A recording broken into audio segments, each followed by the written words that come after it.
अज्ञानतिमिरान्धस्य ज्ञानाञ्जनशलाकया चक्षुरुन्मिलितं येन तस्मै श्रीगुरवे नमः। श्रीचैतन्यमनोभीष्टं स्थापितं येन भूतले स्वयं रूपकदा मह्यं ददाति स्वपदान्तिकं। वन्देऽहं श्रीगुरो श्रीयुतपदकमलं श्रीगुरून् वैष्णवांश्च श्रीरूपं साग्रजातं सहगण रघुनाथान्वितं तं सजीवं साद्वैतं सावधूतं परिजनसहितं कृष्णचैतन्यदेवं श्रीराधाकृष्णपादान् सहगण ललिता श्रीविशाखान्वितांश्च। हे कृष्ण करुणा सिन्धो दीनबन्धो जगत्पते गोपेश गोपिकान्त राधाकान्त नमोऽस्तुते।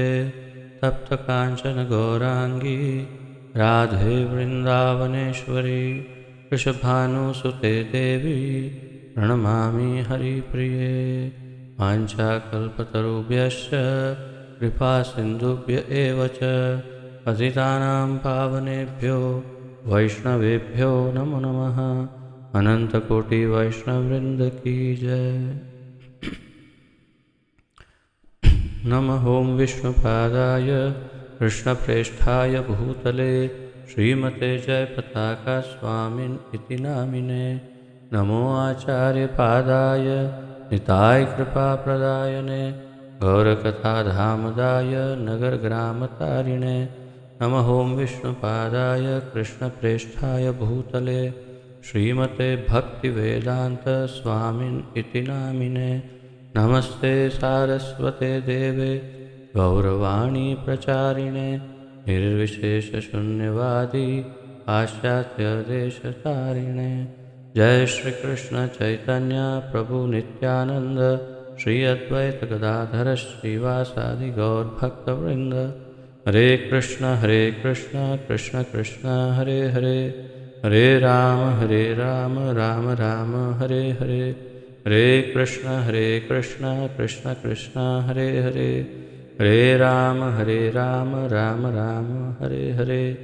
हरे कृष्ण कृष्ण कृष्ण हरे हरे, हरे राम राम राम हरे हरे।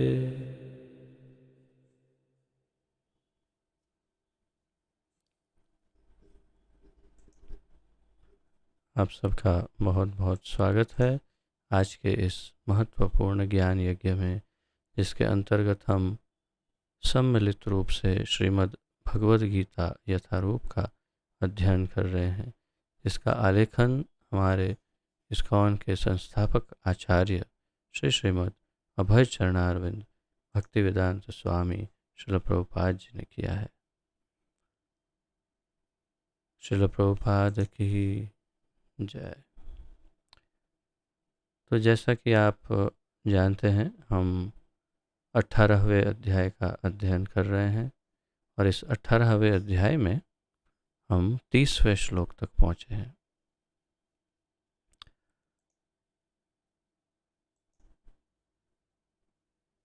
और इस 30वें श्लोक से पूर्व हमने कल 26 से 29वें श्लोक तक का अध्ययन किया, जिसके अंतर्गत भगवान ने कर्ता के विभिन्न भेद बताए।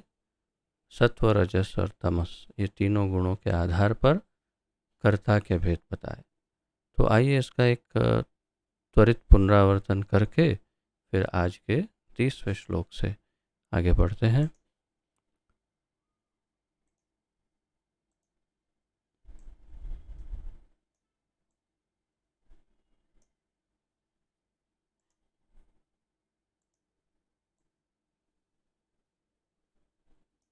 छब्बीसवें श्लोक में भगवान ने कहा, जो व्यक्ति भौतिक गुणों के संसर्ग के बिना अहंकार रहित संकल्प तथा उत्साहपूर्वक अपना कर्म करता है और सफलता अथवा असफलता में अविचलित रहता है, वह सात्विक कर्ता कहलाता है।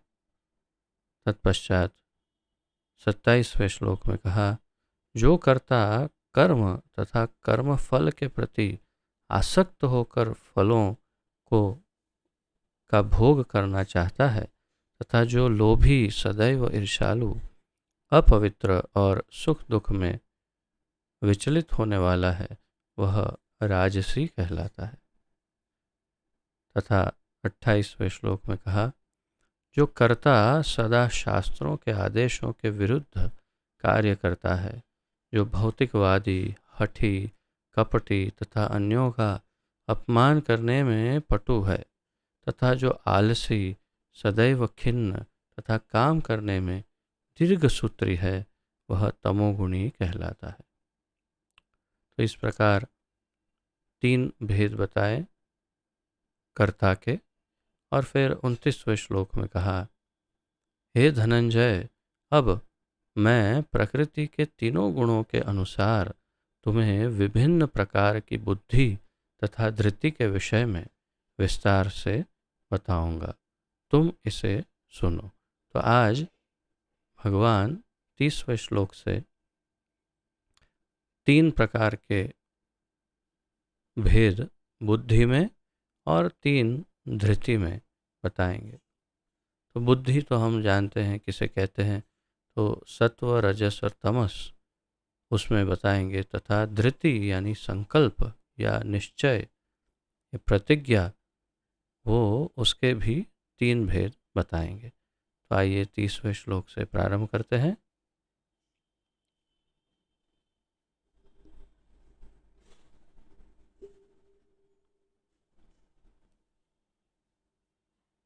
प्रवृत्तिं च निवृत्तिं च कार्याकार्ये भयाभये बन्धं मोक्षं च या वेत्ति बुद्धिः सा पार्थ सात्विकी। प्रवृत्तिं च निवृत्तिं च कार्याकार्ये भयाभये बन्धं मोक्षं च या वेत्ति बुद्धिः सा पार्थ सात्विकी। शब्दार्थ, अनुवाद तथा तात्पर्य श्रील प्रभुपाद जी द्वारा। प्रवृत्तिम, कर्म को, च भी, निवृत्तिम, अकर्म को, च तथा कार्य, करणीय, अकार्ये तथा अकरणीय में, भय, भय, अभये तथा निडरता में, बंधम, बंधन, मोक्षम, मोक्ष, च तथा या जो वेत्ति जानता है, बुद्धि, बुद्धि ही यानी बुद्धि, सा वह, पार्थ हे पृथापुत्र, सात्विकी सतोगुणी। अनुवाद, हे पृथापुत्र, वह बुद्धि सतोगुणी है जिसके द्वारा मनुष्य यह जानता है कि क्या करणीय है और क्या नहीं है, किससे डरना चाहिए और किससे नहीं, क्या बांधने वाला है और क्या मुक्ति देने वाला है। यहाँ पर भगवान अर्जुन को बता रहे हैं सतोगुणी बुद्धि का भेद। कह रहे हैं वह बुद्धि सतोगुणी है, यानी सात्विक बुद्धि, हमारी जो बुद्धि है वो सात्विक है कि नहीं, उसका परीक्षण इस प्रकार हो सकता है। यदि हमारी बुद्धि इस प्रकार हो, जैसे भगवान ने कहा, जिसके द्वारा मनुष्य यह जानता है कि क्या करणीय है, यानी करने योग्य क्या है, वो अगर जानता है। वैसे तो आप किसी को भी पूछो, सब जानते हैं कि करने योग्य क्या क्या है। अर्थात किसी को भी कभी भी पूछो, वो बोलता है मैं जानता हूँ मुझे क्या करना चाहिए, मुझे सब पता है, मुझे सब मालूम है कि क्या करना और क्या नहीं करना चाहिए। तो जिसकी बुद्धि करणीय और यानी कि क्या करने जैसा है वो जानता हो, उसका अर्थ क्या हुआ कि शास्त्रों के, वेदों के, धर्म के आधार पर योग्य क्या है, क्या करना चाहिए, क्या नहीं करना चाहिए, उसको अ, करणीय या अकरणीय कहते हैं। तो यहाँ पर कहा कि जो जिसके द्वारा मनुष्य यह जानता है, उस बुद्धि के द्वारा, कि क्या करणीय है यानी क्या करना चाहिए और क्या नहीं नहीं है, अर्थात क्या नहीं करना चाहिए, किससे डरना चाहिए और किससे नहीं। कई बार ये समाज में लोग ये कहते हैं किसी से डरना नहीं चाहिए, निडर बनो तभी ये होगा वो होगा। अच्छा, किसी से भी डरना नहीं चाहिए? अरे किसी से डरना नहीं चाहिए। बताओ, अगर सामने कोई पागल हाथी खड़ा है और वो आपकी तरफ दौड़ रहा है और आप कहो कि किसी से डरना नहीं चाहिए, ये पागल हाथी मेरा क्या बिगाड़ लेगा। हाँ, तो फिर वो आपको रोटी बना के आगे चला जाएगा पैरों के नीचे। और क्या होगा, फिर आप शरीर त्याग करने के बाद पछताओ। तो ऐसा, ये इसे कहते हैं बुद्धिहीन निडरता। डर योग्य होना चाहिए, डरना चाहिए, अवश्य डरना चाहिए, परंतु किससे, कब, कहाँ डरना चाहिए उसका ज्ञान होना चाहिए, उसकी बुद्धि होनी चाहिए, जैसे भगवान कह रहे। और किससे नहीं डरना चाहिए उसकी भी बुद्धि होनी चाहिए। तो ये अब थोड़ा कॉम्प्लिकेटेड हो गया, अब थोड़ा ये गहन हो गया। पहले तो बहुत सरल था, किसी से नहीं डरना चाहिए, बस कह दिया, बहुत सरल हो गया। लेकिन इतना सरल थोड़ी है, ये पता होना चाहिए कि कब, कहाँ, किससे, कैसे डरे और किससे न डरे। पाप से डरना चाहिए, कभी भी हमसे पाप ना हो, अनीति, दुराचार, अनाचार ये सब हम न करें, उससे डरना चाहिए। हमारी इंद्रियों से डरना चाहिए, ऐसी हमारी कामनाओं से डरना चाहिए, इन सब चीज़ों से डरना चाहिए। तब हम निश्चित रूप से इनसे परे हो सकते हैं। परंतु नहीं किससे डरना चाहिए, तो जो भी ये सारा धर्म है, ये सब ज्ञान हो उसे सात्विक बुद्धि कहते हैं। फिर आगे कहते हैं क्या बांधने वाला है और क्या मुक्ति देने वाला है। कौन सा, क्या चीज़ या क्या वस्तु बांध देती है और क्या हमें मुक्त कर सकती है, वो ज्ञान हो उसे सात्विक बुद्धि कहते हैं। अब क्या बांधने वाला है और क्या मुक्ति देने वाला है, अर्थात बहुत सरल, आप तो अब समझ ही जाएंगे कि जो इस भव बंधन में बांधने वाला हो, यानी कि आ ब्रह्म भुवना लोका पुनरावर्तिनो अर्जुन, तो ये ब्रह्मलोक से पाताल लोक तक जो बार बार जन्म मृत्यु के चक्र में बांधता हो, उससे मुक्त होना चाहिए।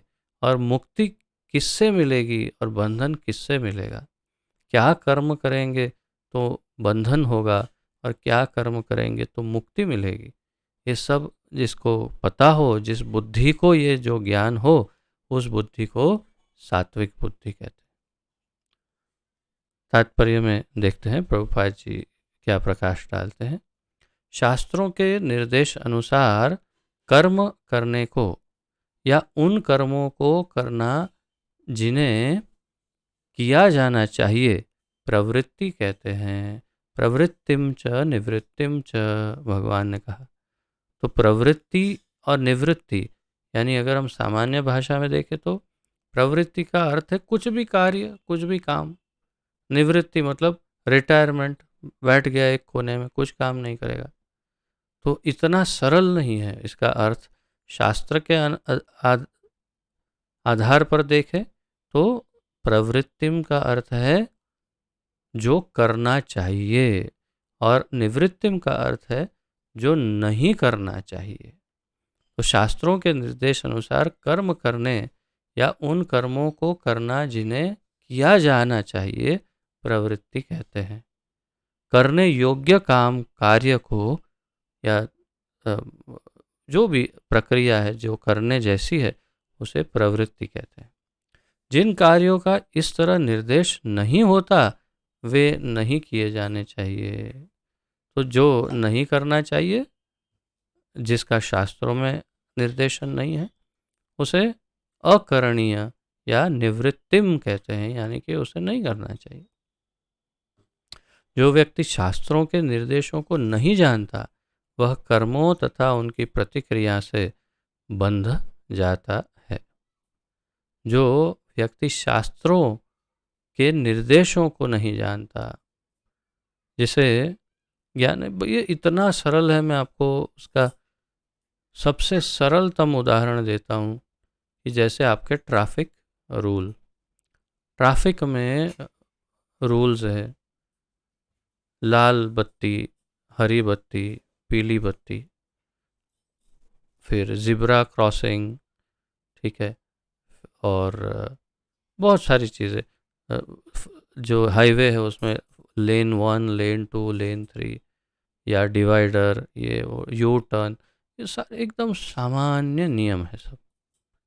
लेकिन जो व्यक्ति ये सारे नियम जानता है और जिसने इसकी परीक्षा भी पास की है, वो बड़ी सरलता से गाड़ी चला सकता है और कोई व्यवधान नहीं आता, अर्थात कि कोई एक्सीडेंट नहीं होता, कोई परेशानी नहीं होती, बड़ी सरलता से चला सकता। तो उसने उसका ज्ञान प्राप्त किया है। परंतु एक वो है कि जिसको सब पता है कि यहाँ पर लाइट है, यहाँ ये है, ये है, लेकिन ये क्या है वो मुझे जानना नहीं है। मैं क्यों जानूँ? ये सब मेरे लिए नहीं है, मुझे क्या करना है ये सब जानकर।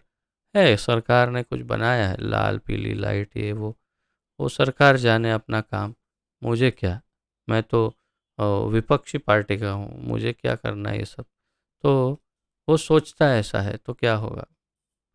तो स्वाभाविक रूप से उसका या तो एक्सीडेंट होगा, किसी और का एक्सीडेंट करवाएगा, या तो पुलिस पकड़ लेगी उसे, या कुछ तो अनिष्ट होगा। तो इतना ही सरल है ये।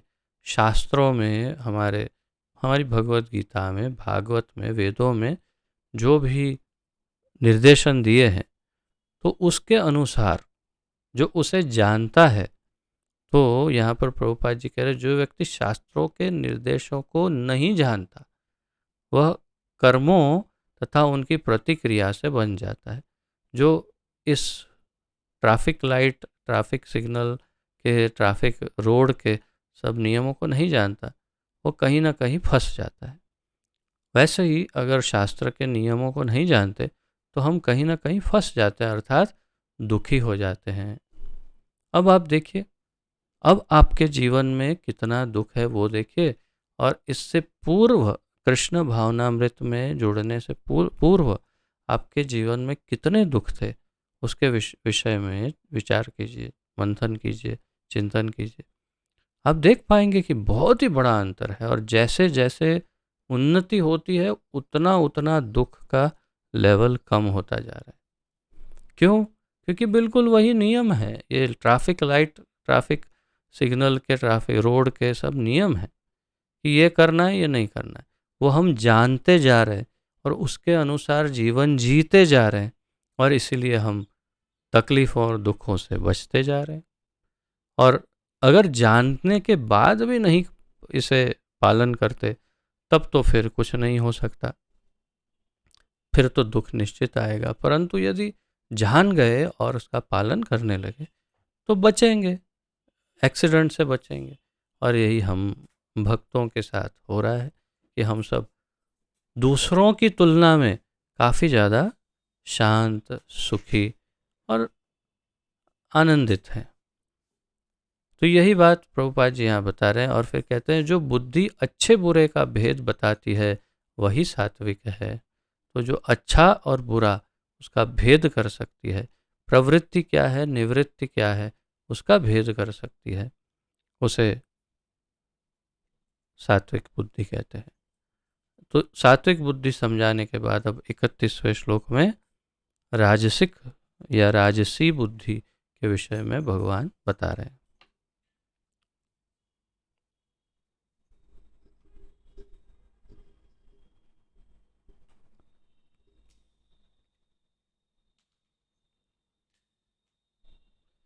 यया धर्मम् अधर्मं च कार्यं चाकार्यमेव च अयथावत् प्रजानाति बुद्धिः सा पार्थ राजसी। यया धर्मम् अधर्मं च कार्यं च अकार्यम् एव च अयथावत् प्रजानाति बुद्धिः सा पार्थ राजसी।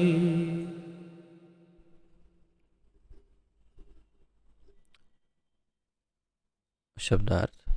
यया जिसके द्वारा धर्मम धर्म को अधर्मम अधर्म को च तथा कार्यम करणीय च भी अकार्यम अकरणीय को एव निश्चय ही च भी अयथावत। एक शब्द है यथावत और एक है अयथावत, यानी अधूरे ढंग से। यथावत यानी जैसा है वैसे या पूर्ण रूप से, और अयथावत का अर्थ है अधूरे ढंग से या अपूर्ण, या जैसा है वैसा नहीं, उसे बदल के। प्रजानाति जानती है, जानाति या जानती है जानाति, प्रजानाति यानी जानती है या जानकारी है। बुद्धि ही बुद्धि, सा वह, पार्थ हे प्रथापुत्र, राजसी रजोगुणी। अनुवाद। हे प्रथापुत्र, जो बुद्धि धर्म तथा अधर्म, करणीय तथा अकरणीय कर्म में भेद नहीं कर पाती, वह राजसी है। वैसे तो सरल था बहुत, जो सात्विक बुद्धि का वर्णन है उससे विपरीत होगा वो राजसिक होगा एक प्रकार से अमुक वस्तु में।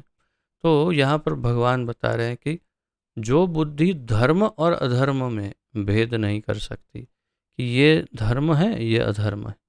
आजकल के इस युग में समाज में लगभग सभी इसी रोग से पीड़ित हैं।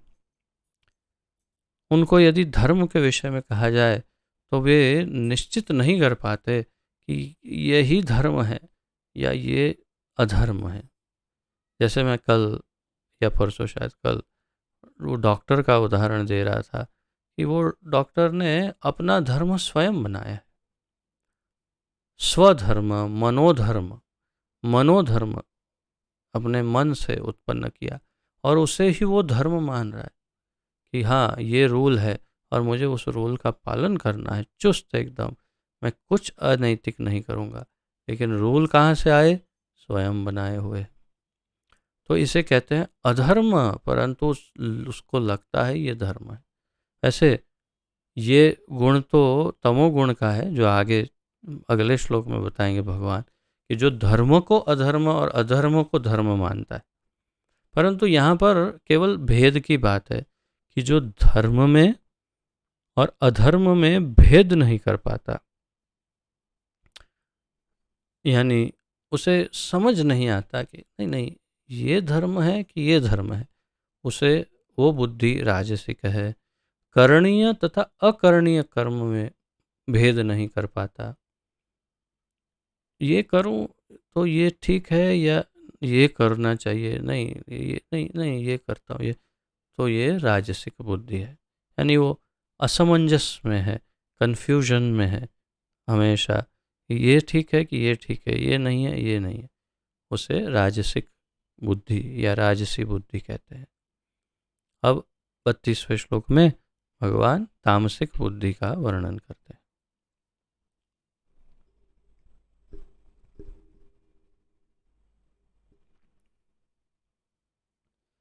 अधर्मं धर्ममिति या मन्यते तमसावृता सर्वार्थान् विपरीतांश्च बुद्धिः सा पार्थ तामसी। अधर्मं धर्ममिति या मन्यते तमसावृता सर्वार्थान् विपरीतांश्च बुद्धिः सा पार्थ तामसी।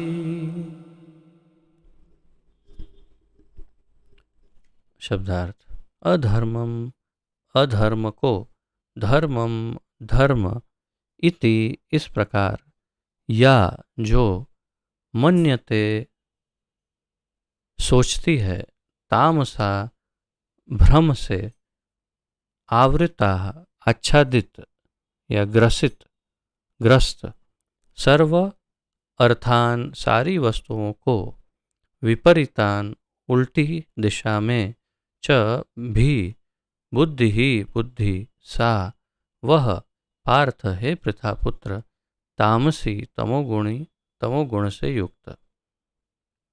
अनुवाद: जो बुद्धि मोह तथा अहंकार के वशीभूत होकर अधर्म को धर्म और धर्म को अधर्म मानती है और सदैव विपरीत दिशा में प्रयत्न करती है, हे पार्थ, वह तामसी है।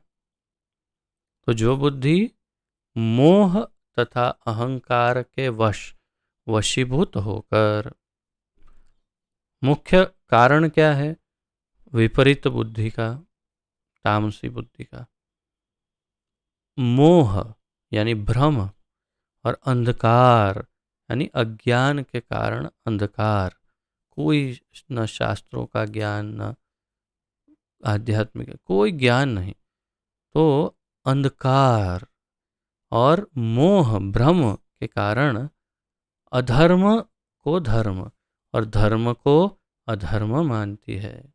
जो बुद्धि, उसे लगता है यही धर्म है जो बिल्कुल अधार्मिक हो, और जो धार्मिक है उसे लगता है ये तो सब अधर्म है, ये सब तो गलत काम कर रहे हैं। ऐसी बुद्धि जिसकी हो और सदैव विपरीत दिशा में, ऑपोजिट डायरेक्शन में, विपरीत दिशा में प्रयत्न करती है, जो करना चाहिए उससे बिल्कुल विपरीत दिशा में प्रयास करती है, उसे तामसी बुद्धि कहते हैं, भगवान बता रहे। तात्पर्य: तामसी बुद्धि को जिस दिशा में काम करना चाहिए उससे सदैव उल्टी दिशा में काम करती है। यह उन धर्मों को स्वीकारती है जो वास्तव में धर्म नहीं है, और वास्तविक धर्म को ठुकराती है। तो तामसी बुद्धि क्या करती है? जो धर्म है उसे अधर्म मानती है, और जिसको अधर्म मानकर छोड़ना चाहिए उसे धर्म मानकर अपना लेती है। अज्ञानी मनुष्य महात्मा को सामान्य व्यक्ति मानते हैं और सामान्य व्यक्ति को महात्मा स्वीकार करते हैं। तो ये जो तामसी बुद्धि वाले हैं, वे जो वास्तविक महात्मा हैं, जो बिल्कुल साधारण दिखने में होते हैं, अत्यंत सरल होते हैं और वास्तव में बहुत ही उन्नत होते हैं आध्यात्मिक दृष्टिकोण से, ऐसे सरल साधु महात्मा को पहचानते नहीं हैं, क्योंकि बाह्य रूप से ही केवल उन्हें देखते हैं। केवल बाह्य उनकी वेशभूषा, उनके हाव भाव, उनका बोलचाल और उनके आसपास में कितने अनुयायी है, बस ये सब देख करके उन्हें साधु स्वीकार करती है। बड़ी व्यासपीठ पे, बड़े बड़े हॉल में, बड़े बड़े बहुत सारे अनुयायी और वाजिंत्रों के साथ, संगीत पार्टी के साथ यदि वो बड़ी कथा कर रहे हैं तो वो बहुत बड़े साधु हैं, इनसे दीक्षा लेनी चाहिए। और जो वास्तविक महात्मा है उन्हें वे पहचान नहीं पाते। रोड पर सामान्य वस्त्र, फटे हुए वस्त्र पहनकर अगर जाते हैं तो सोचें ये तो भिक्षुक है, भिखारी है, और उसे तिरस्कृत करते हैं। हमारे 6 गोस्वामियों के विषय में ये बहुत ही प्रचलित है कि वे कंथाश्रितौ, कोपी न कंथाश्रितौ, जो षड गोस्वामी अष्टक है, आप निश्चित रूप से इसे कभी मौका प्राप्त हो तो पढ़िए, उसका अर्थ समझिए। षड गोस्वामी अष्टक, उसके अंदर ये वर्णन है कि हमारे 6 गोस्वामी कैसे रहते थे। तो कोपिन कंठाश्रितव, यानी कि कोपिन पहनते थे, यानी एक केवल लंगोट, और कंथा, कंथा यानी जो कंतान कहते हैं गुजराती में, और जिसे आप what is the sack called in Hindi, बोरी, बोरी, बोरी जिसके अंदर गेहूं भर के आता है, उस मटेरियल को कंथा कहते हैं, बोरी। उस बोरी के जो जो कपड़ा होता है वो आप जानते हैं कैसा होता है, यानी सबसे सस्ता और सबसे बेकार कपड़ा माना जाता है, लेकिन होता है मजबूत। तो वो बोरी का जो कपड़ा है कंथा, उसे पहनते धारण करते हैं, यानी कि उससे अपने शरीर को ढकते हैं। और वैसे उनके शरीर पर एक ही वस्त्र रहता है, और वो है कौपिन। तो ऐसे ऐसी दशा में यदि किसी को हम देखें तो हम समझेंगे भिक्षुक भिखारी है, नंबर 1 भिखारी है। क्यों? उसके पास कपड़े भी नहीं है, एकदम एक लंगोट में घूम रहा है, या हो सकता है पागल हो, तो हम उसे दूर ही रखते हैं। और वो अगर हमारे पास आ जाए तो हम उसके अरे दूर दूर दूर दूर, भाग भाग, इधर से जाओ जाओ, ऐसे करते हैं। या तो 1 रुपया डाल देंगे हाथ में, ठीक है जाओ। लेकिन यदि हमारे पास सात्विक या भक्ति युक्त बुद्धि नहीं है तो हम नहीं पहचान पाएंगे। वास्तविक महात्मा यानी ये गोस्वामी सामने आ जाए तो हम कैसे पहचान पाएंगे? जो भगवान के पार्षद है नित्य लीला में, जो उनकी लीलाओं में मंजरी रूप में है, जो महाप्रभु के अत्यंत प्रियजन हैं, जिन पर महाप्रभु ने संपूर्ण इस आंदोलन को आधारभूत किया, ऐसे केवल कोफिन और कंथा देख करके हम उनको सामान्य समझ, यही बुद्धि अज्ञानी मनुष्य की है। और देखेंगे बड़े बड़े बोर्ड लगे हैं, बड़ा बड़ा सिंहासन है, बहुत सारे अनुयायी है, बहुत अच्छी वेशभूषा है, विचित्र प्रकार के तिलक बनाए हैं, और बड़े बड़े लंबे लंबे घुंघराले बाल रखे और इसलिए हंसी आई मुझे, क्योंकि आज हम वृंदावन परिक्रमा कर रहे थे, तो यही ऐसे बड़े बड़े नामी गिरामी जो भागवत कथाकार होते हैं, उनकी दुकानें खुल गई थी रास्ते में। तो बड़ी बड़ी दुकानें, अर्थात कि वो रास्ते में खड़े हैं और सबको कुछ बांट रहे, कुछ कर रहे, और उनकी वेशभूषा देखो, उनके वस्त्र देखो, अलंकार आभूषण देखो, और 4 5 6 7 कैमरा वाले खड़े हैं आजू बाजू में, और लोग, यही सचमुच का महात्मा है, ये है अज्ञान। तो इसी, हम ये नहीं कह रहे कि वो महात्मा नहीं हो सकते, परंतु महात्मा ऐसे नहीं होते।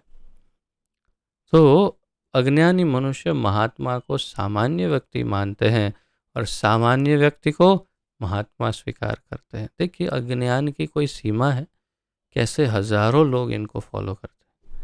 वे सत्य को असत्य तथा असत्य को सत्य मानते हैं। वे सारे कामों में कुपथ ग्रहण करते हैं।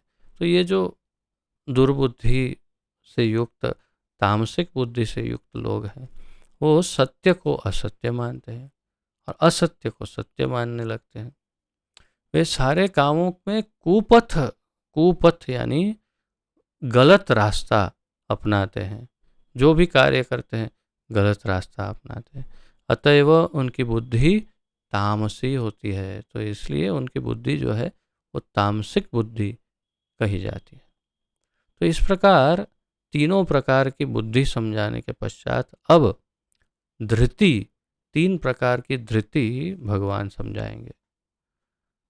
धृति अर्थात संकल्प, निश्चय, या दृढ़ मनोबल, या प्रतिज्ञा, जिसे हम कहते हैं अंग्रेजी में डिटर्मिनेशन।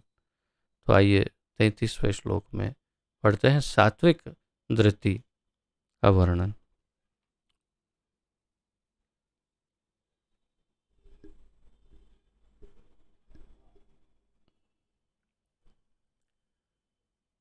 धृत्यायया धारयते मनः प्राणेन्द्रियक्रियाः योगेनाव्यभिचारिण्या धृतिः सा पार्थ सात्विकी। धृत्या यया धारयते मनः प्राणेन्द्रियक्रियाः योगेनाव्यभिचारिण्या धृतिः सा पार्थ सात्विकी। शब्दार्थ। धृत्या संकल्प, धृति द्वारा, यानी आप इस धृति शब्द को ठीक से समझ लीजिए कि कोई उसमें आपको संशय ना हो कि धृति का क्या अर्थ है। वास्तव में धृति शब्द जो है वो हिंदी में भी है और संस्कृत में भी है। एक ही शब्द है, हिंदी में भी धृति ही कहते हैं, परंतु ये सामान्य शब्द नहीं है, इसलिए कई बार समझ में न आए, ऐसा भी हो सकता है। इसीलिए मैं इसके अनेक जो समानार्थी शब्द है वो आपको बता रहा हूँ। जैसे प्रभुपाद जी ने या फिर प्रभुपाद जी ने तो डिटर्मिनेशन ऐसा लिखा है अंग्रेजी में, हिंदी अनुवादक जी ने दो अलग अलग तरह से लिखा है, संकल्प या धृति द्वारा। तो धृति का अर्थ धृति बताया हिंदी अनुवाद। तो इसका एक अर्थ है संकल्प, यानी संकल्प लेना कि मैं ये करूँगा, यानी प्रतिज्ञा लेना, प्रतिज्ञा, या फिर दृढ़ मनोबल के साथ, दृढ़ता के साथ ये किसी बात पर चिपक जाना कि हाँ ये करना ही है या ऐसा ही होगा, उसे कहते हैं धृति। तो अंग्रेजी में कहते हैं डिटर्मिनेशन। मतलब उदाहरण के रूप में जैसे कार्तिक आ रहा है, कार्तिक का महीना आ रहा, और आप ये संकल्प ले कि मैं ये संकल्प लेता हूँ, प्रतिज्ञा लेता हूँ ये कि इस कार्तिक में मैं केवल एक टाइम भोजन करूँगा, वो भी फलाहारी भोजन ही लूँगा, और प्रतिदिन सुबह मैं संपूर्ण वृंदावन की परिक्रमा करूँगा, ये इस प्रकार के। तो ये धृति या दृढ़ संकल्प के द्वारा किया जाता है, और इसे इस वाक्य को जिसे हम प्रतिज्ञा कहते हैं वो धृति है, यानी संकल्प है। तो संकल्प, तो आगे शब्दार्थ पढ़ते हैं, यया जिससे, धारयते धारण करता है, मनः मन को, प्राण प्राण, इंद्रिय तथा इंद्रियों के, क्रिया कार्यकलापों को, योगेन योगाभ्यास द्वारा, अव्यभिचारिण्या तोड़े बिना। ये शब्द महत्वपूर्ण, प्रभुपाद जी तात्पर्य में भी कहेंगे, या निरंतर। तो अव्यभिचारिण्या यानी बिना तोड़े या निरंतर, जो संकल्प लिया उसे तोड़ेंगे नहीं, निरंतर रखेंगे। धृति यानी संकल्प, सा वह, पार्थ हे पृथापुत्र, सात्विकी सात्विक। अनुवाद। हे पृथापुत्र, जो अटूट है, जिसे योगाभ्यास द्वारा अचल रहकर धारण किया जाता है, और जो इस प्रकार मन प्राण तथा इंद्रियों के कार्यकलापों को वश में रखती है, वह धृति सात्विक है। हे पृथापुत्र, जो अटूट है, जो टूट नहीं जाए, जो संकल्प या प्रतिज्ञा ली है वो टूट नहीं जाए, जिसे योगाभ्यास द्वारा अचल रहकर धारण किया जाता है। तो कैसे इस संकल्प को धारण करते हैं कि ये टूट नहीं जाए बीच में? योग अभ्यास के द्वारा उसे दृढ़ता से पालन करते हैं। जैसे कि ब्रह्मचर्य व्रत, तो ब्रह्मचर्य का व्रत एक संकल्प है, एक धृति है, तो उसे योग अभ्यास के द्वारा अपनी इंद्रियों को वश में रख करके, मन को वश में रख करके, विचारों को वश में रख करके आहार को वश में करके अपने संपूर्ण ये सब कुछ वश में रख करके ब्रह्मचर्य व्रत का पालन कर सकते हैं। तो इसे धृति कहते हैं या सात्विक धृति कहते हैं, जो टूटे नहीं, जो अविचल रहे, जो जिसे धारण किया जा सकता है और निरंतर किया जा सकता है, और जो इस प्रकार मन, प्राण तथा इंद्रियों के कार्यकलापों को वश में रखती है, और वही वही संकल्प जिससे मन कंट्रोल में रहे, प्राण, शरीर के अंदर के प्राण वायु कंट्रोल में रहे जैसे प्राणायाम से, तथा इंद्रियों के कार्यकलाप यानी इंद्रियां क्या कर रही है वो सब कुछ कंट्रोल में रहे, उसे धृति कहते हैं। और वो कैसी धृति होती है? वह सात्विक धृति है, उसे सात्विक धृति या संकल्प कहते हैं, भगवान कह रहे हैं।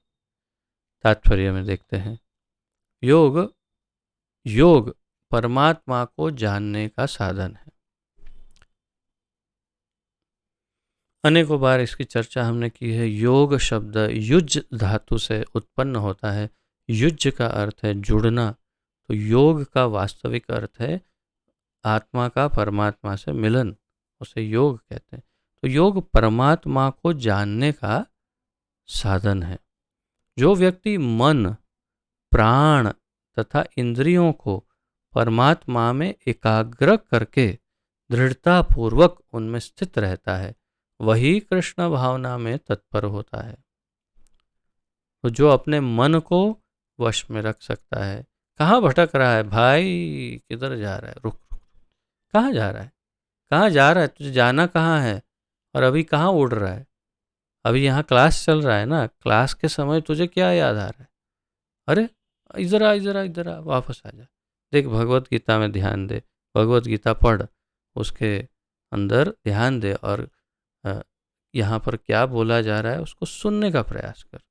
तो ये है मन को वश में करना। मन और जो वश में नहीं है वो क्लास चल रहा है और मन उड़ रहा है कहाँ पर, अरे वो उसका क्या होगा, अरे अरे इसका क्या हो, अरे लाओ लाओ वो देख के आता हूँ, ये करता हूँ, वो करती हूँ, ये होता है। तो मन वश में नहीं है। तो इसीलिए यहाँ पर प्रभुपाद जी कह रहे हैं, जो व्यक्ति मन, प्राण तथा इंद्रियों को परमात्मा में एकाग्र करके दृढ़ता पूर्वक उनमें स्थित रहता है, वही कृष्ण भावना में तत्पर होता है, तो वही भक्ति में आगे बढ़ सकता है। ऐसी धृति सात्विक होती है, यानी ऐसा संकल्प सात्विक कहलाता है। संकल्प करता है कि मैं ये पालन करूँगा, मैं 4 नियम का पालन करूँगा, 16 माला सुबह ही जप करूँगा, शाम नहीं होने दूंगा कुछ भी। तो ये मैं 3 साढ़े 3 बजे उठ जाऊँगा, नित्य मंगला आरती से लेकर सारी पूरा मॉर्निंग प्रोग्राम जो है वो सब घर पे या मंदिर में अटेंड करूँगा, और इस प्रकार ये सारे संकल्प है, और ये सब सात्विक संकल्प है। अव्यभिचारिण्या शब्द अत्यंत महत्वपूर्ण है, प्रभुपाद जी कह रहे हैं, क्योंकि यह सूचित करता है कि कृष्ण भावनामृत में तत्पर मनुष्य कभी किसी दूसरे कार्य द्वारा विचलित नहीं होता। ये शब्द क्या सूचित कर रहा है? अव्यभिचारिण्या अत्यंत महत्वपूर्ण है, क्योंकि यह सूचित करता है कि कृष्ण भावनामृत में तत्पर मनुष्य कभी किसी दूसरे कार्य द्वारा विचलित नहीं होता। जैसे जो कृष्ण भावना में है वो अचानक कोई कहेगा चलो आज हमारे वहाँ पर पार्टी आओ, हाँ हाँ चलो चलो पार्टी में जाएं, आज ये फिल्म देखने चलते हैं बाहर, आओ थिएटर में बैठ के फिल्म देखेंगे, चलो पिकनिक में जाते हैं, ये करते, आज मदिरा पान करते हैं, आज ये करते हैं। तो अन्य कोई भी दूसरी एक्टिविटी या अन्य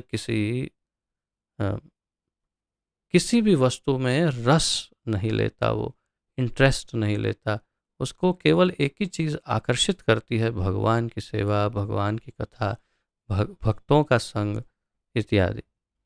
तो ये है धृति, सात्विक धृति। अब सात्विक धृति को समझाने के बाद प्रभुपाद भगवान यहाँ पर 34वें श्लोक में राजसिक या राजसी धृति या राजसिक संकल्प के विषय में बताएंगे।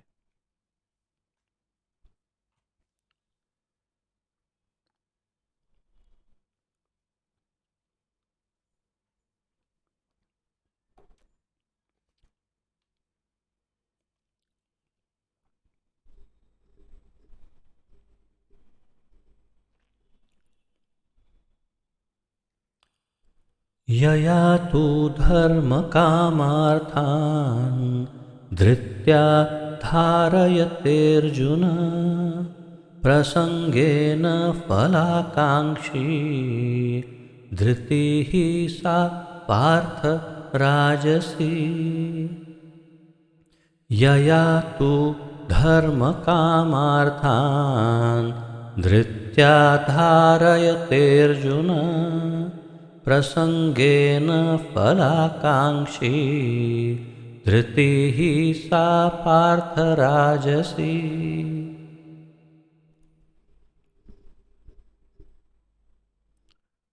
शब्दार्थ।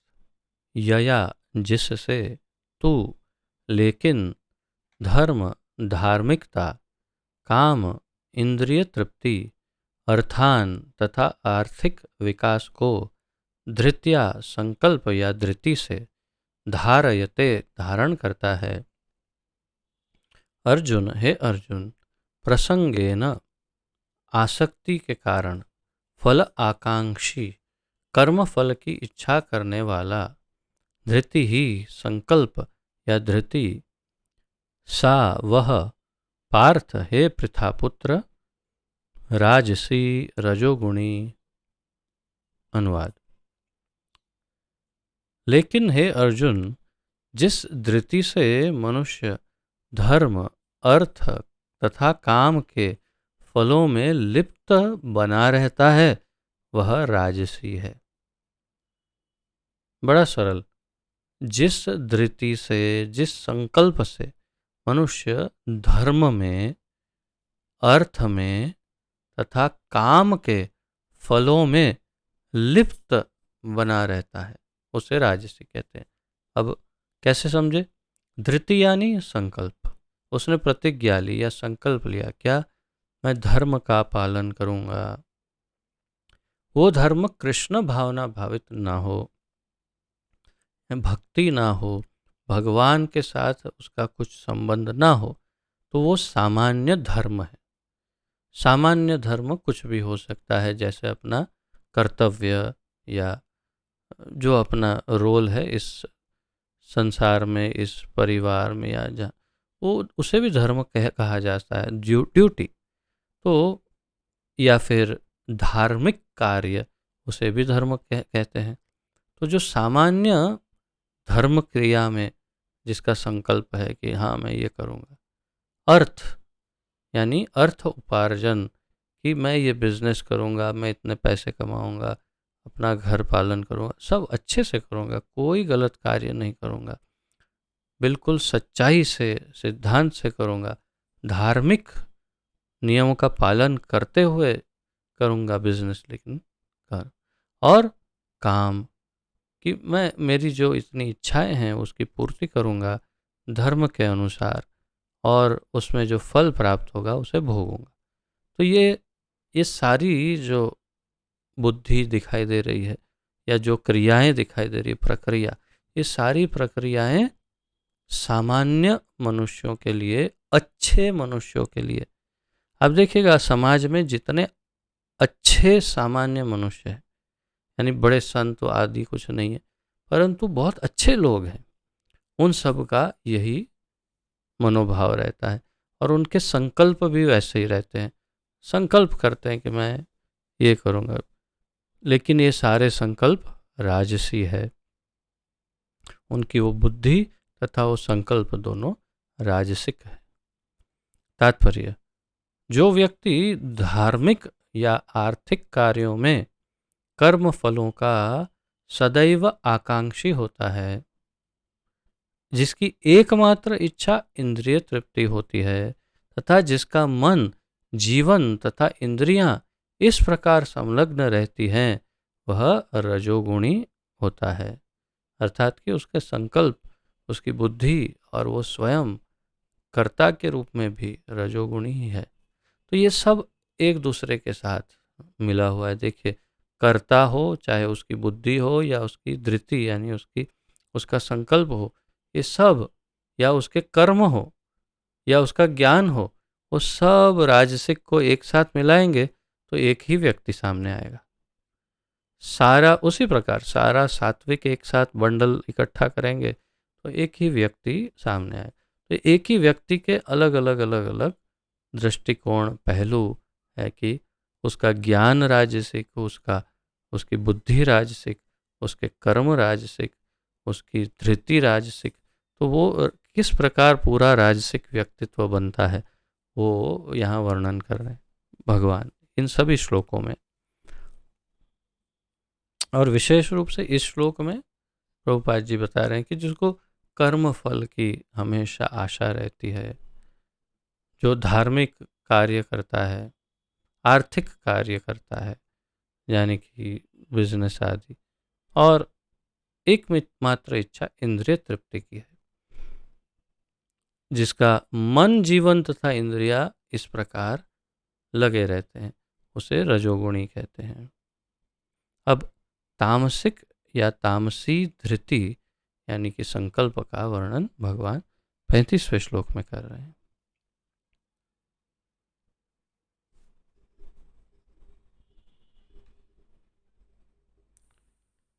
यया स्वप्नं भयं शोकं विषादं मदम् एव च न विमुञ्चति दुर्मेधा धृतिः सा पार्थ तामसी। यया स्वप्नं भयं शोकं विषादं मदम् एव च न विमुञ्चति दुर्मेधा धृतिः सा पार्थ तामसी। शब्दार्थ: यया जिससे, स्वप्नम स्वप्न, भयम भय, शोकम शोक, विषादम विषाद, खिन्नता, विषाद यानी खिन्नता यानी दुख, विषाद कष्ट या तो दुखी दुखी है, मदम मोह को, एव निश्चय ही, च भी न कभी नहीं, विमुंचति, मुंच यानी छोड़ो या तो छोड़ देना, विमुंचति यानी छोड़ देती है, या जैसे दसम स्कंद में श्रीमद् भागवत में मेरे ख्याल छठे अध्याय में शायद पूतना छठा या सातवां, छठा होगा, पूतना की कथा है, इसमें भगवान पूतना को इतना कस के पकड़ लेते हैं तो पूतना कहते हैं मुंच मुंच, छोड़ो छोड़ो मुझे छोड़ो। इतनी कष्ट भोगती है कि भगवान से कहती है मुंच मुंच, मुझे छोड़ दो छोड़ दो। और भगवान कहते कैसे छोड़ो, बड़ी मुश्किल से तो एक जीव मेरे हाथ में आया है, कैसे छोड़ दूँ, और उसे मुक्ति देते। तो विमुंचति यानी त्यागती है या छोड़ देती है। दुर्मेधा दुर्बुद्धि, धृति ही धृति यानी संकल्प, सा वह, पार्थ हे पृथापुत्र, तामसी तमोगुणी। अनुवाद: हे पार्थ, जो धृति, स्वप्न, भय, शोक, विषाद तथा मोह के परे नहीं जाती, ऐसी दुर्बुद्धि पूर्ण धृति तामसी है। 5 मुख्य लक्षण बता रहे। जो धृति यानी जो संकल्प, स्वप्न। अब आप कहेंगे स्वप्न ये कहाँ से, तो प्रभुपाद जी तात्पर्य में समझाएंगे, इसलिए हम इसको इधर छोड़ते हैं। तो स्वप्न भय, शोक, विषाद यानी दुख तथा मोह, भ्रम के परे नहीं जाती। या मोह यानी पागलपन भी कह सकते हैं, मद भी कह सकते हैं, या भ्रम भी कह सकते हैं एक प्रकार से। उससे परे जो संकल्प नहीं जाता, कि जो जिसका संकल्प भय के अधीन है, शोक के, विषाद के अधीन, मोह के अधीन है, ऐसा दुर्बुद्धिपूर्ण संकल्प जो है उसे तामसिक कहते हैं। तात्पर्य से स्पष्ट होगा कि प्रभुपाद जी ये भगवान यहाँ पर क्या कह रहे हैं। इससे यह अर्थ निकालना चाहिए कि सतोगुणी मनुष्य स्वप्न नहीं। इससे यह अर्थ नहीं निकालना चाहिए कि सतोगुणी मनुष्य स्वप्न नहीं देखता। प्रभुपाद जी पहले यहाँ क्योंकि स्वप्न आए, अगर आप श्लोक में देखें तो यया स्वप्नम, और अनुवाद में भी जो धृति स्वप्न, तो क्या स्वप्न नहीं देखना चाहिए, अच्छी बात नहीं है? तो प्रभुपाद जी पहली लाइन में स्पष्ट करते हैं, इससे यह अर्थ नहीं निकालना चाहिए कि सतोगुणी मनुष्य स्वप्न नहीं देखता। यहाँ पर स्वप्न का अर्थ अति निद्रा है। स्वप्न अर्थात आवश्यकता से अधिक निद्रा, यानी कि एक सामान्य मनुष्य को 6 से 8 घंटे की नींद पर्याप्त होती है। ये आधुनिक विज्ञान भी बताता है और हमारे आचार्य भी बताते हैं कि 6-7 घंटा तो पर्याप्त हो जाता है। 8 घंटा आधुनिक विज्ञान कहता है, हम 6 से 7 घंटे कहते हैं। 6 घंटे, और कभी कभी थोड़ा अच्छा यौगिक प्रक्रियाओं में निपुण ऐसा जीव हो, यानी कि वो इस अच्छा साधक हो, तो 5 घंटा नींद भी पर्याप्त हो जाती है। और जो बहुत उन्नत जीव यानी भक्त हो, अत्यंत उन्नत हो, उन्नत कक्षा में जैसे श्री प्रभुपाद जी, तो 2 से 3 घंटा नींद भी पर्याप्त हो जाती। जैसे हमारे सारे गोस्वामी 1 से 3 घंटे के बीच में उनकी निद्रा रहती थी। प्रभुपाद जी भी लगभग 3 घंटे के आसपास निद्रा लेते थे। भक्ति विनोद ठाकुर भी ऐसे ही 3-4 घंटा निद्रा लेते थे। तो ये सब बड़े उत्तम कक्षा के योगी हैं, हम उनके साथ अपनी तुलना नहीं कर सकते। अगर हम प्रयास करेंगे ऐसा करने का, तो हमारी तबीयत खराब हो जाएगी। ये करके देखने से यही परिणाम आता है। उसके लिए उस प्रकार का यौगिक शरीर होना चाहिए जो तपा हुआ हो तपस्या से, तब जा करके वो ये सब कर सकते हैं। हमारे शरीर तपस्या से तपे नहीं, तो हम ये कर नहीं सकते। परंतु यही कि जो 4-5-6-7 घंटा, अधिक से अधिक 8, लेकिन जो 10 घंटा सोता है, 11-12 घंटा सोता है, वो है अति निद्रा, यानी कि स्वप्न, यानी उसे यहाँ स्वप्न कहा। तो प्रभुपाद जी कहते हैं यहाँ पर स्वप्न का अर्थ अति निद्रा है। स्वप्न सदा आता है, चाहे वह सात्विक हो, राजस हो या तामसी। स्वप्न तो प्राकृतिक घटना है। प्रभुपाद जी कह रहे हैं सदैव सबको, लगभग सभी को स्वप्न आते हैं। शायद आप में से सबका यही अनुभव होगा कि कोई ना कोई अच्छे बुरे या किसी न किसी प्रकार के स्वप्न आते हैं। उसके ऊपर हम यहाँ पर चर्चा करने बैठेंगे तो बहुत लंबी चर्चा हो सकती है विविध प्रकार के स्वप्न की। तो स्वप्न एक प्राकृतिक घटना है, सबको जैसे सबको नींद आती है, सबको जैसे प्राकृतिक जो भी जैसे शौच क्रिया या ये सब जैसे होता है, वैसे ही सबको स्वप्न भी आते हैं। लेकिन जो अपने आप को अधिक सोने से नहीं बचा पाते, जो भौतिक वस्तुओं को भोगने के गर्व से नहीं बचा पाते, जो सदैव संसार पर प्रभुत्व जताने का स्वप्न देखते रहते हैं, और जिनके प्राण, मन तथा इंद्रियां इस प्रकार लिप्त रहती है, वे तामसी धृति वाले कहे जाते हैं। प्रभुपाद जी समझाते हैं कि जो अपने आप को अधिक सोने से नहीं बचा पाता, 10-12 घंटा तो सोता ही है, जो भौतिक वस्तुओं को, हाँ, विशेष रूप से जो मेरे क्लास में सो जाते हैं, अगर मेरे क्लास के दौरान कोई सो जाते हैं तो आप समझिए वो क्या है,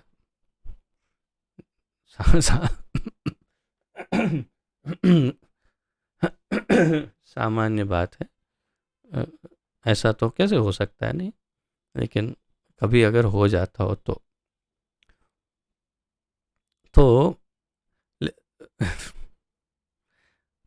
जो भौतिक वस्तुओं को भोगने के गर्व से नहीं बचा पाते, कोई भौतिक वस्तु को भोग रहे हैं और उसका गर्व भी हो रहा है, आहा देखो हमारे पास तो कितना बड़ा टीवी है, आधी दीवार तो भर गई उससे, और बैठे हैं आराम से सोफा पर, चला रहे हैं और भोग रहे हैं, वाह देखो हमारे पास कितना बढ़िया मोबाइल है, देखो हमने कितना अच्छा गहना पहना है, देखो हमारे पास, और भोग भी रहे हैं और गर्व भी है।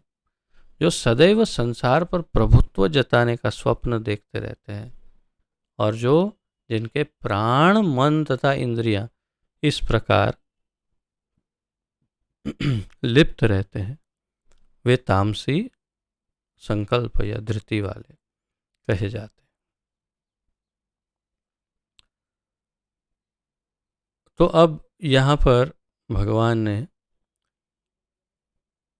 बुद्धि तथा धृति के तीन तीन भेद बता दिए, यानी सत्व रजस और तमस, इन तीनों गुणों के आधार पर बुद्धि समझाई और इन्हीं तीनों के आधार पर धृति यानी संकल्प या प्रतिज्ञा या निश्चय, दृढ़ निश्चय के विषय में समझा दिया और उनके परिणामों की चर्चा प्रभुपाद जी ने अपने तात्पर्य में की। अब 36वें श्लोक से भगवान सुख के विषय में इसी प्रकार तीन तीन भेदों के आधार पर बताएंगे कि सात्विक, राजसिक, तामसिक इत्यादि, और सुख, कौन सुख प्राप्त कर सकता है, और सात्विक सुख क्या है, राजसिक क्या है, तामसिक क्या, चर्चा आगे चलती रहेगी। परंतु क्योंकि ये नया विषय है इसलिए मैं इसकी चर्चा कल प्रारंभ करूँगा। आज यहाँ पर ही विराम लेते हैं, और यदि इस बुद्धि तथा धृति के विषय में जिसकी आज चर्चा हुई, यदि किसी का कोई प्रश्न हो, उत्कंठा, जिज्ञासा आदि, तो प्रस्तुत कर सकते हैं, अन्यथा विराम लेंगे।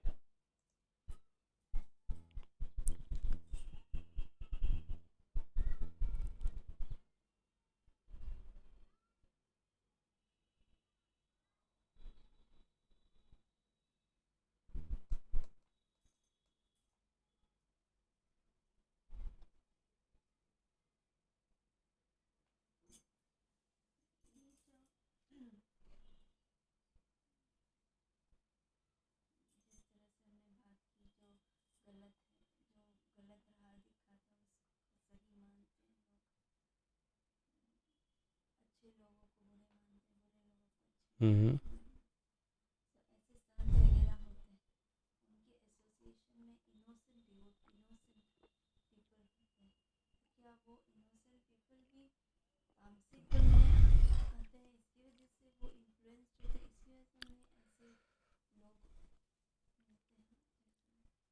बहुत अच्छा प्रश्न है कि जो हमने उस लक्षण की चर्चा देखी कि जो वास्तव में, जो प्रभुपाद जी ने जैसे कहा कि वास्तविक महात्मा है उसे वो पहचान नहीं पाते, उसे सामान्य व्यक्ति मानते हैं, और जो सामान्य व्यक्ति है उसे महात्मा मानते हैं। तो उन लोगों को, ऐसे सामान्य व्यक्ति को महात्मा मानने का और उनके पीछे जाने का, उनको उनका अनुयायी बनने का जो कारण है वो क्या है, यही पूछना चाहते हैं।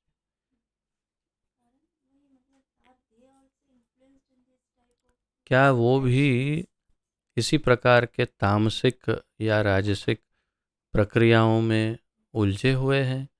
तो बिल्कुल सीधी बात है कि उनकी बुद्धि जो है वो तामसी है। उनकी बुद्धि तामसी क्यों हुई?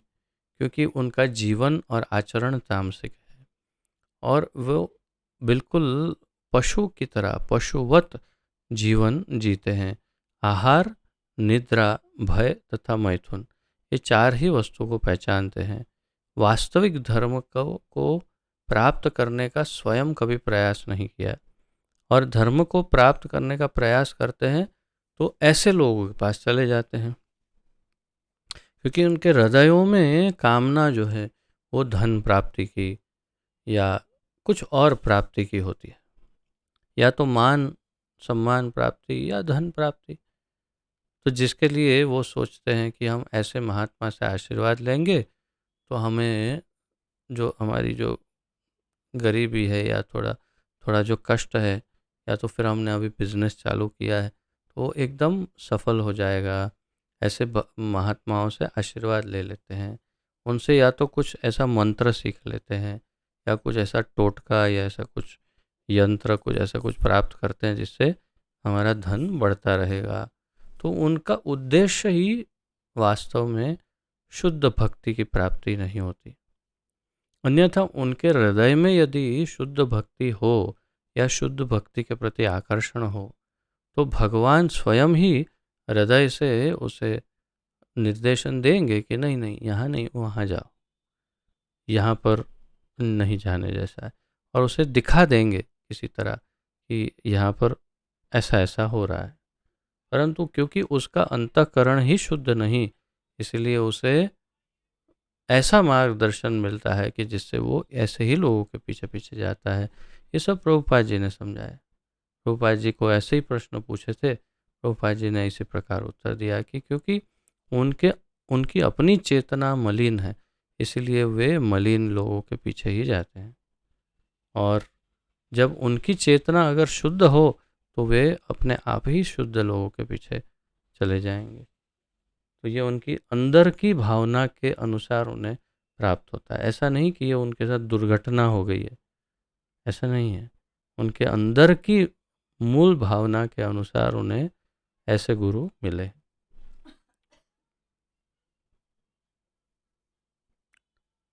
ठीक है, अन्य कोई प्रश्न?